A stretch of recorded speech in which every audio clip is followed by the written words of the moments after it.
So, hello, I'm Tess Reed, and I'm here with my brother Rupert Reed.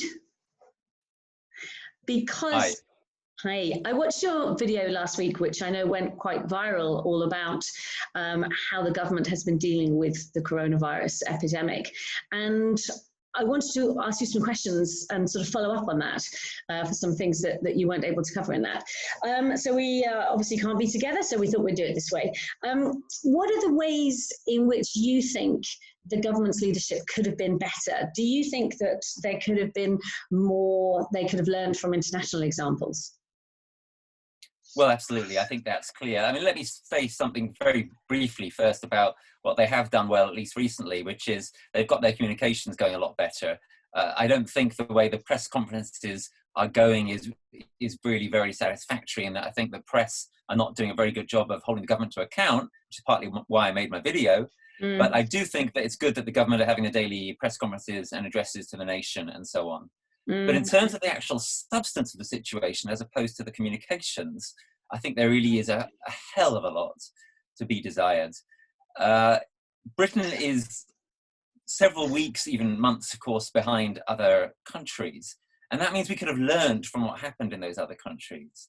So it really is profoundly tragic and awful that we seem to have monumentally failed to have learned from the success in South Korea, for example, which was a democratic country which moved very fast to suppress the coronavirus outbreak and managed to do so successfully without doing any full lockdown. They mainly did it through an extraordinary regime of mass testing, contact tracing, etc., all stuff that we abandoned in this country, and we're now desperately scrabbling to catch up. But lots of time has been lost, and lots of lives have been lost in the interim. So yeah, I think it's really criminal, frankly, the extent to which we fail to learn from what other countries got wrong and what other countries got right. Yeah, and I noticed that in your critique, you were very much been quite clinical about all the things that the government had done wrong, and I was interested to know, why you got so involved in this. What really is your big concern about this? Well, I think there's at least two angles to that. One is that on a professional basis, in my academic job, I work a lot on the precautionary principle. And what the precautionary principle says is, if you don't have full evidence or full data, and you're facing a potentially really serious threat, then you've got to move hard and fast to stop that threat, to prevent that threat. And then maybe you buy yourself some time by doing that to get some proper data and so on. So I called on the government 2 months ago to engage in serious precautionary action to prevent a pandemic here of COVID-19. And I was incredibly disappointed when they didn't listen, not just to me, but to the World Health Organization and to other academic colleagues and to people like Richard Horton, the editor of The Lancet and so forth, with whom I wrote a letter to the papers that was then published. So I was concerned about this because I thought I had some useful information to bring to bear on it in terms of the kind of approach the government should have been taking. And I was incredibly concerned and distressed when they didn't. But that leads me to the second part of this, which is why I'm so distressed. And that really is very obvious. It's because we're seeing people's lives being lost because of this delay in action, incompetence, terrible ideology, and so forth. This pandemic, the numbers are doubling every few days, which means that a few days of inaction means you get double the casualties, right? So, you're looking at the situation we're in now, where we're getting several hundred people dying every day. Those numbers could have been half as much or a quarter as much if we'd moved properly ahead of time, or even less than that, if we again compare to some other countries which have lost far fewer lives than we have. And also, it's personal. I mean, I'm a bit concerned for myself as someone who's had a really bad history with chest infections in the past. I'm very concerned for my wife, who's got asthma. I'm very, very concerned for my mum, and our mum, who of course had a lot of bronchitis when she was young, and so is vulnerable. Well, that's the thing about a pandemic. There's a lot of people that I know. Yeah, it becomes personal for all of us, doesn't it? You know, Yeah. clearly we're all Yeah. hugely affected by this. But we also, every one of us will know somebody who's very in danger. And yeah, so I mean, it was so long ago, wasn't it, that the World Health Organization was saying test, test, test. And we only just now have these announcements about how many people are now going to be tested, and it seems very glaring that this wasn't happening a while ago. Yeah. Yeah, and so that really upset me and really got me angry. I don't know if I've ever been so angry, to be honest, at least with the government, as I have been over this. And I've been pretty angry quite a few times in my life with the government. Yeah, in terms of the testing, that's one of the worst aspects of this whole thing. Something interesting is that partly because of colleagues in my work and partly because of the response to my video last week, I've had quite a lot of information coming to me, doctors coming to me, people close to government coming to me and telling me stuff, most of it off the record or at least anonymous. And one of the main things that they've been telling me is that there have been offer after offer after offer of help with testing that the government, either through choice or through incompetence, has not taken up. Why hasn't the government taken up the offers that have been made publicly by universities to help with testing? Why haven't they sought to roll out mobile testing labs, as proposed by Anthony Costello of the World Health Organization? Well, why haven't they taken up the offers made by private companies? Some of them, sorry, go on. I was just going to say, not only that, but mobile hubs that were set up were then disbanded and were not used because it became apparent that well, that's the scandal of the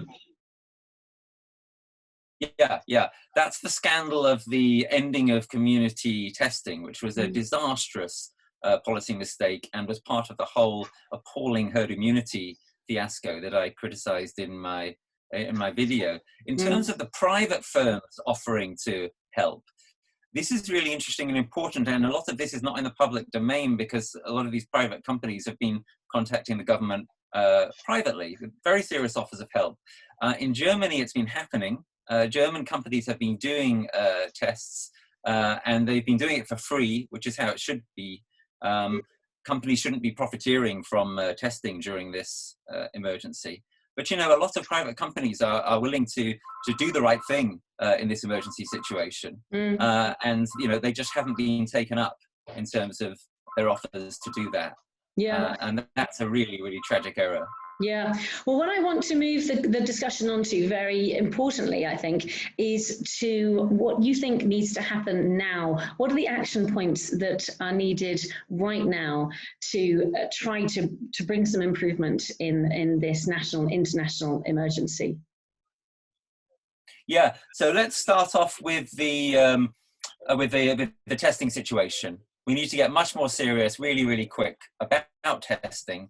I want to see substance behind the numbers that Matt Hancock talked about the other day, and for us not to be fobbed off with the antibody test. When most of the testing, especially of medical staff, needs to be testing of whether they've got it now. So Matt Hancock and his advisor Emma Deans need to really get serious and get real about that, and take up these offers and validate these tests that private firms and others want to be doing. In terms of other dimensions of the thing, well, there's a number of things that need to be done differently.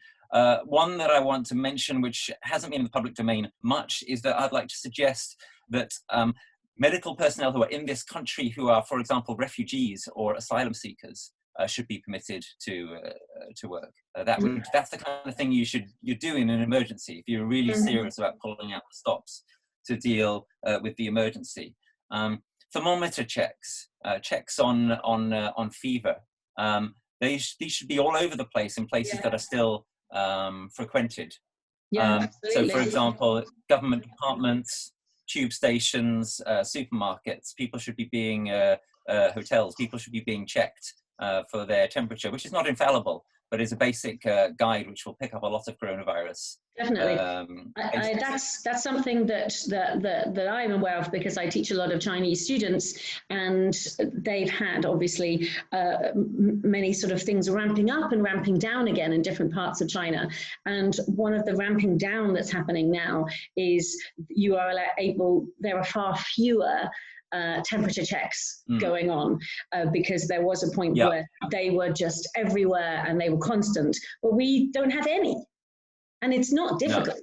Why were there none when all those flights were landing 4 or 5 weeks ago?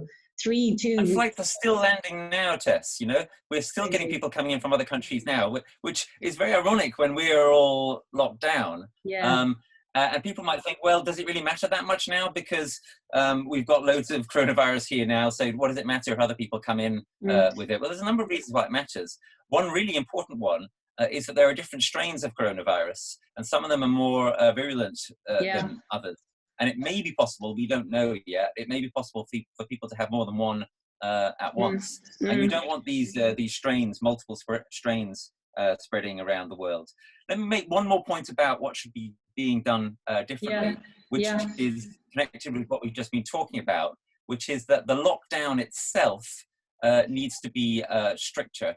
I don't mean by that those of us who are in our homes should be more strictly policed. I'm not convinced by that view.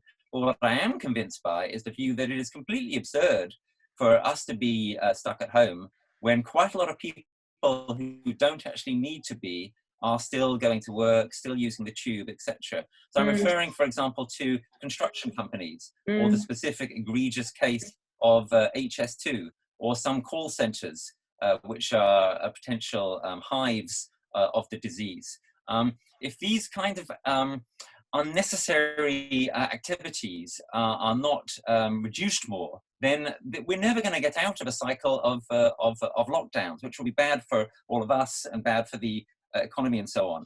And I really do think that it's quite unacceptable for the government to be trying, and this is one of the main things I was trying to say in my video, for the government to be putting the blame on us for allegedly not being strict enough in our own lockdown, and too many people walking in the countryside and whatever.